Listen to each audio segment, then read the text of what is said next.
This is the multi-voice text-to-speech podfic reading of Wolf Moon, by Maybe Baby Please, composed by BurningAurora. Sirius will never admit it, not to Peter, not even to James, and certainly not to Remus, but over the years he's chosen a favorite moon. He feels guilty over it, the way nights that bring such pain to Remus have brought such joy to him. Padfoot loves to run, loves to feel the wind in his fur, loves the rat and the stag and the pack, rolling around and around with each other, soaking up all the scents and the dirt and the air.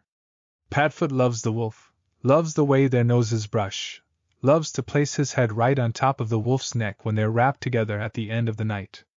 When Remus wakes up in the wolf's place, he stays curled around Padfoot, wrinkling his nose at the smell but too tired and worn to pull away.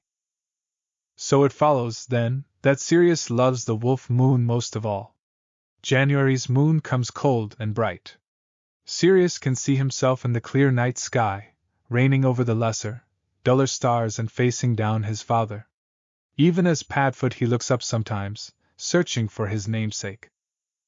Every month has its own feel, and year after year, Sirius has kept careful track of them in a slim notebook he stows under his pillow. He doesn't think too much about why he does it. Some things he isn't ready to learn about himself. Not yet. In March, the wolf becomes more interested in Peter, sniffing him and letting him ride along between furry ears. In July, when it's hot, the wolf chases James around and around and around, gleefully dodging James's regrowing antlers. In October, the wolf grows nervous, and the three of them have to work harder than usual to distract him from himself. And in the months when there happen to be two moons, the wolf's anger is almost impossible to redirect. Even James and Peter have noticed the blue moons. The January moon brings a fresh energy. When Remus transforms, it seems to hurt him less, and it's easier to goad him into racing through the woods, and hunting rabbits, and chewing sticks they've snapped off of trees. And when Remus wakes up the next morning, he's almost whole. The only bruises and cuts are the same as the ones Sirius has, from errant branches and tumbling together. Sirius pulls out his wand and they heal immediately. As December comes to a close, Sirius awaits the wolf moon. The air, cold and wet, feels just about ready to brighten and clear, right before February rolls around and it all goes miserable again. Yule passes, as does the Muggle New Year, which Lily makes them all celebrate with drinks and hats and noisemakers like she does every year. You're meant to kiss someone at midnight, Lily says, throwing an arm around Sirius. not just stare at them like a little weirdo. She gives him a smacking kiss on the cheek. Sirius licks her in return, all the way from chin to forehead. I'm not staring at anyone, he says, holding her wrists to keep her from wiping her face on her sleeve. He's not that strong, though, or maybe he's just too drunk to keep her trapped, because she pulls away immediately. You keep telling yourself that, she says, tilting her head over to where Remus pours cheap champagne into an odd red plastic cup. Sirius has not figured out some of the Muggle contraptions. That's what he was staring at, of course. Just the cups. Ignoring Lily, as he often does, Sirius scans the room for a new conversation partner, someone that won't call him out over things that aren't even true.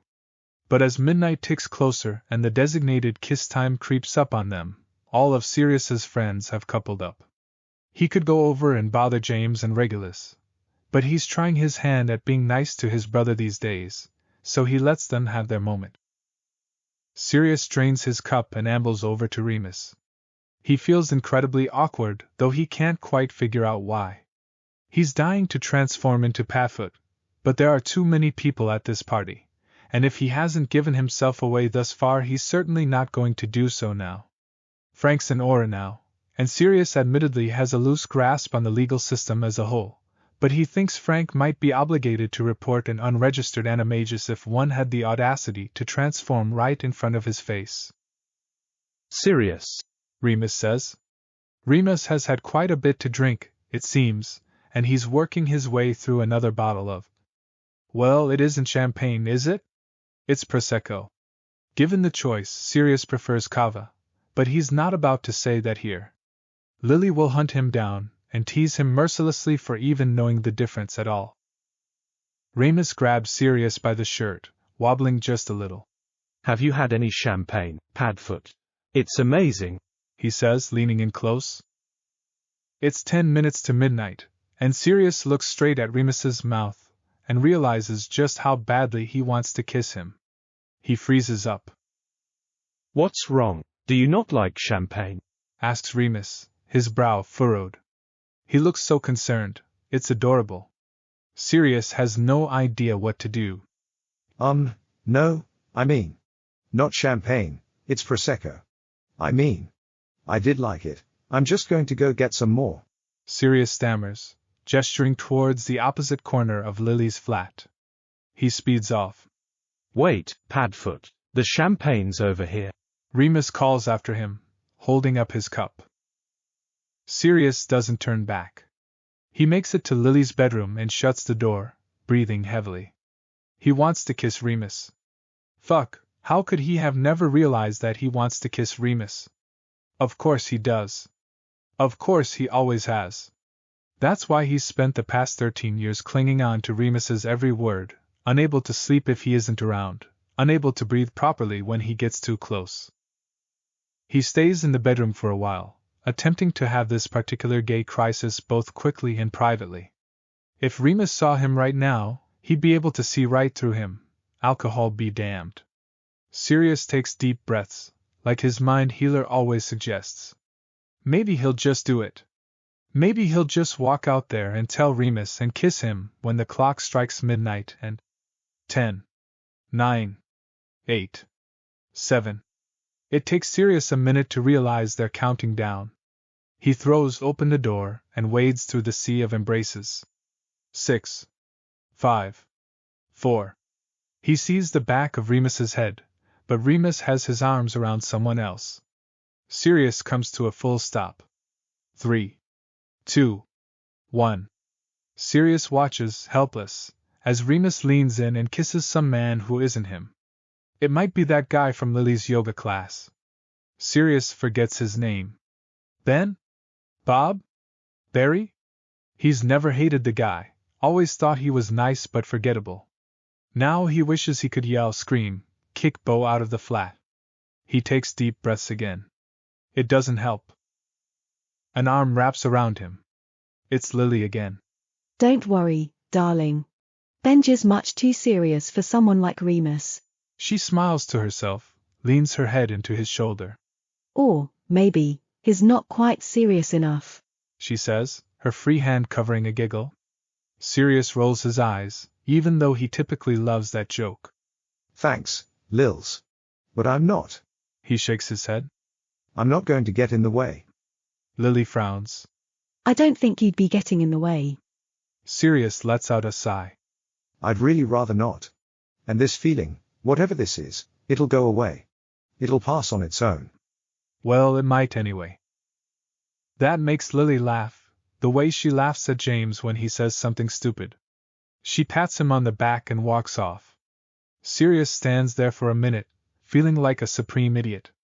Then he nicks a bottle of gin and proceeds to get as drunk as he possibly can before he has to go back to the flat he shares with Remus and the singular wall in between their bedrooms. When Sirius wakes up on January 1st, he finds he's somehow managed to make it back to his own flat, but not his own bed. He's still in the same clothes he wore last night, still covered in glitter, sprawled across the couch. His head hurts, his right leg has fallen asleep, and he can't fully open his right eye. Also, there's a rather blurry man standing in his kitchen. Hello, croaks Sirius, massaging his right eye open. His eyes focus. Oh fuck. His heart drops through his feet and onto the floor, a little bloody puddle next to his discarded boots. Benji from Lily's yoga class stands in front of their kettle, looking ridiculously chipper. He's fucking whistling. Oh, hi there, Sirius. Didn't see you. Good night. Sirius squints. Yes. He hadn't, of course, but he's not going to tell Benji about it. Lovely, says Benji, beaming. He's so bright it hurts. You don't happen to know how Remus takes his tea, do you? Benji asks as he sets out 2 mugs. He's managed to find the right cabinet on the first try. Even Sirius can't always find the mugs. Remus loves to reorganize and tends to move them around every few weeks or so. Seething, Sirius decides how he wants to answer. He could tell Benji that Remus likes his tea oversteeped and black. And then, when Remus gets all grumpy, Sirius could swoop in with the right tea and save the morning. But that wouldn't be the right thing, and Sirius has resolved to do the right thing. He likes it with a lot of milk and a little sugar, Sirius says, resigned. He's practically a saint. Now Benji will wow Remus with the tea and they'll fall in love and get married, and Remus will move out and Sirius will be all alone, making just 1 cup of tea for the rest of his sorry little life. Or something like that. Benji hits him with that giant smile again. Thanks, Sirius, he says, pouring hot water. Sirius sort of hopes he'll burn himself. He doesn't. Sirius watches Benji carry a perfect mug of tea into Remus's room. His churning stomach might be the hangover. Probably not, though. Sirius rolls over and buries his face in one of the couch cushions. This whole interaction has been exhausting, and frankly, demoralizing. He'll just go back to sleep. When he wakes up, Benji will be gone, and everything can go back to normal. The sun rises while he sleeps, and at some point when it's on its way back down, Remus pokes him in the chest. Sirius startles awake, blinking up at the face leaning over him. You ought to just take a hangover potion, Pads, says Remus, holding a vial out to him. James and Reg want to go to the pub. Oh, okay, says Sirius, taking the potion and grimacing as he swallows it down. Gross, as always, but effective. And you could do with a shower, says Remus, wrinkling his nose. You're fully covered in glitter. Might be a bit much for our local. Sirius holds a hand to his chest and gasps. Remus Lupin, are you trying to dull my sparkle? Remus laughs at that, head tilted back. Sirius tries not to stare at his throat, tries not to imagine how his hand would look around it, tries not to think about how the skin tastes. He mostly fails. I would never, Pads. Leave the glitter. I can smell you from up here, though. You smell like a distillery, Remus says, resting a hand on Sirius's head and rubbing his thumb back and forth. Fine, fine. Soap it is. Sirius grumbles. He stands up and walks towards the bath. He's undressed, about to step in the shower, when he considers something. Hey, Mooney. He almost can't bring himself to say it. Is Benji coming to the pub tonight? Remus's voice comes in muffled from the other room. Absolutely not. I'm really hoping to avoid him, actually. Oh yeah. Asks Sirius. That bad, then? He pauses before running the water, waiting for Remus's response. That bad. Abysmal, even. Remus replies. Sirius can picture him rolling his eyes. He smiles. Oh, that's unfortunate, Sirius says, trying to keep the grin out of his voice. He turns on the shower and lets the hot spray hit him in the face. As the full moon approaches, Sirius can't stop acting strange around Remus. He thinks Remus might have started to notice, but hasn't said anything about it. Sirius feels terrible, really he does, but he just can't shake his feelings. Rage boils up inside him when he spots Remus talking to one of James's Quidditch teammates at the pub, or Peter's friend from the Prophet, or Benji, once again, even though it's clear Remus wants saving from that conversation. Merlin, says Remus, dropping into the seat beside Sirius. Could you not see me making help me eyes at you? That was excruciating. He steals a chip off Sirius's plate. I thought you looked very engaged. You were nodding along and all, says Sirius, intent on spelling the coaster green. He turns it a very nice shade of mint before Remus catches on. Remus slaps a hand over his. Stop breaking the statute, Padfoot, he says, but he's smiling, so Sirius knows he isn't really mad. Remus never does mind breaking the rules, he just likes to put up a fuss.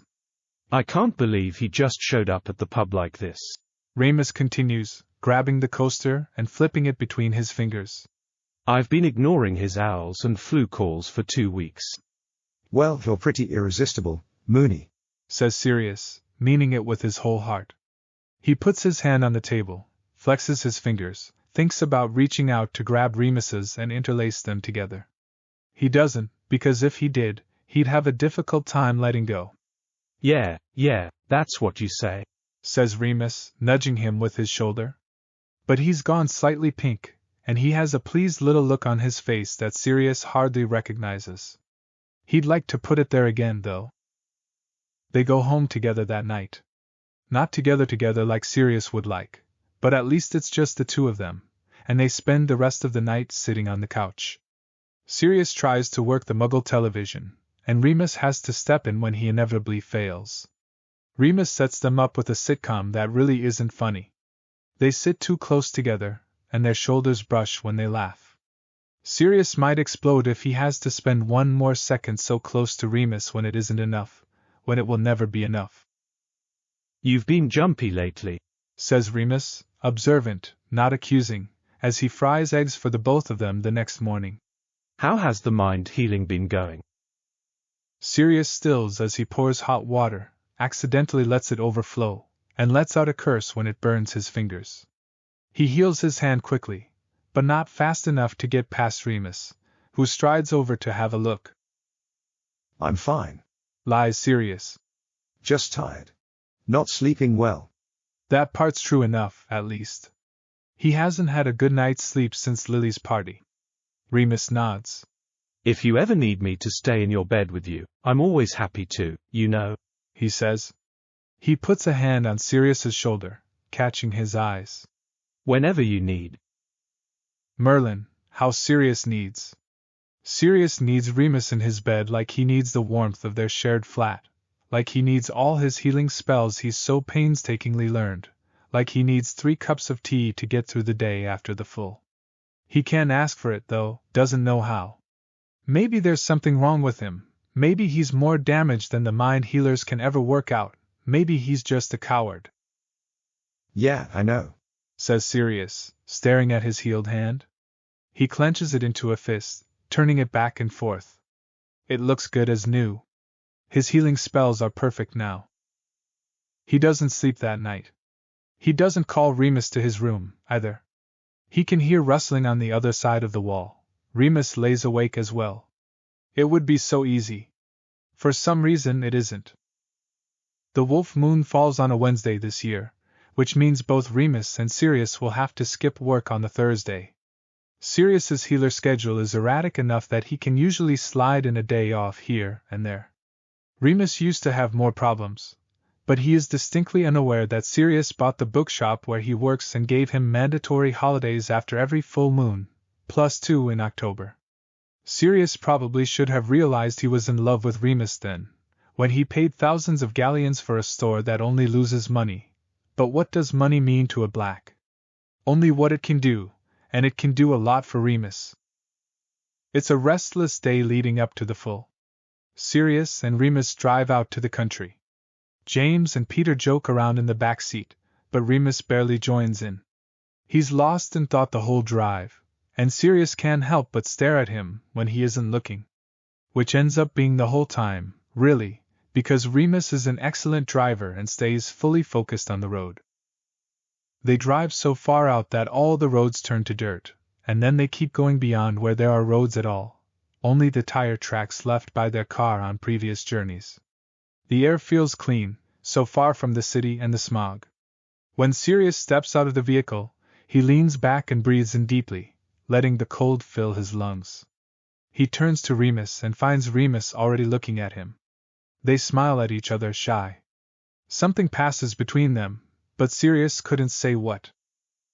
The crisp early afternoon turns to a chilly evening, and the moon begins to rise in the sky. Padfoot changes before the rest of them, running circles around everyone and barking his head off. There's no one else to hear him, not outside of his friends. James laughs and barks along and lets Padfoot bowl him over to lick his face. When it comes time for Remus to change, Padfoot holds still. He always sits near Mooney's feet during the transformation, ready to race off together into the moonlight. Today, the wolf emerges more quickly than usual, and they're off running right away. The stag and the rat follow behind as the wolf and the dog race each other around the fields. Padfoot tackles Mooney, or tries to. The dog never seems to remember how much smaller he is than the wolf. He bounces off, sort of, but the wolf rolls with him, and then they're tussling and nipping at each other. The stag joins in, knocking the dog off with his antlers. Usually, the wolf finds this game to be great fun. He loves to toss the dog around. Not tonight. Tonight, he growls at the stag, advancing towards him. Alarmed, the dog puts himself between the wolf and the stag. He runs up to the wolf, placing a paw on top of one of the wolves, a particularly human gesture. He brings his face into the wolf's chest, listening to his heartbeat. Fast, loud, grounding. They stay like that as the stag, pouting, slinks off back to where the rat watches it all. Padfoot can't hide his emotions, not like Sirius can. He licks the wolf, rubs up against him, combining their smells just right. The wolf stays calm and wraps its front legs over Padfoot. They collapse together, fully entangled, breathing even and in sync. Padfoot makes little whining, snuffling sounds, thrilled to be nearly squished. Together they fall asleep just like that. The stag and the rat transform back into James and Peter while the wolf and the dog sleep peacefully. James and Peter have never seen them sleep like this before. They're usually too busy burning off energy. Shrugging their shoulders, they conjure a note to put on the windshield and apparate home. When Padfoot wakes up, Remus has changed back. He sits there, unmarked with any new cuts or bruises, and stares at the dog. Padfoot likes to play with Remus, too, but even in dog form he can read Remus's expression, so he turns back and sits up. Remus, what's? Sirius says, but Remus cuts him off, a pained look on his face. I'm so sorry, Sirius. I thought I would get over it, but I haven't, Remus says, his shoulders hunched. He looks down at his lap. Sirius goes cold. Has Remus found him out? Is he about to be rejected? It feels unfair. He never got the chance to say it, to show it. No, Hooney, he says, and Remus hunches over just a little bit more. No, it's me who should be sorry. Why should you be sorry? I'm the one with these feelings for you, and I can't stop them, and now you look like you're about to jump out of your skin every time you see me and you won't sleep anymore but you won't let me take care of you and you, says Remus, but now it's Sirius's turn to cut him off. You're not the one with feelings, Remus. I'm the one with feelings. I'm the one that stares at you like a weirdo at parties and can't be around you without wanting to touch you and can't sleep without you.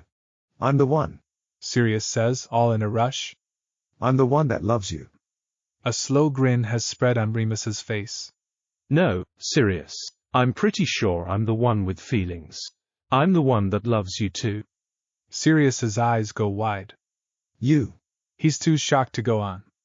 I love you, says Remus, and grabs both of his hands. Their eyes lock together. Oh, says Sirius, breathless. Remus leans in. Yeah, oh, he says, and then he kisses Sirius. Sirius leans into it. He's terrible with words, maybe, but this he's sure he can do. The morning after the transformation, Remus's mouth tastes like grass and salt and metal, and it's wonderful. Sirius licks into it. Will it taste different every other day of the month? He intends to find out.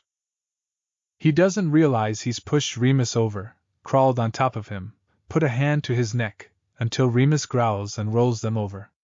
Then it's Sirius with his back in the dirt, a tongue down his throat, the blood supply to his brain cut off just so by Remus's large, calloused hand.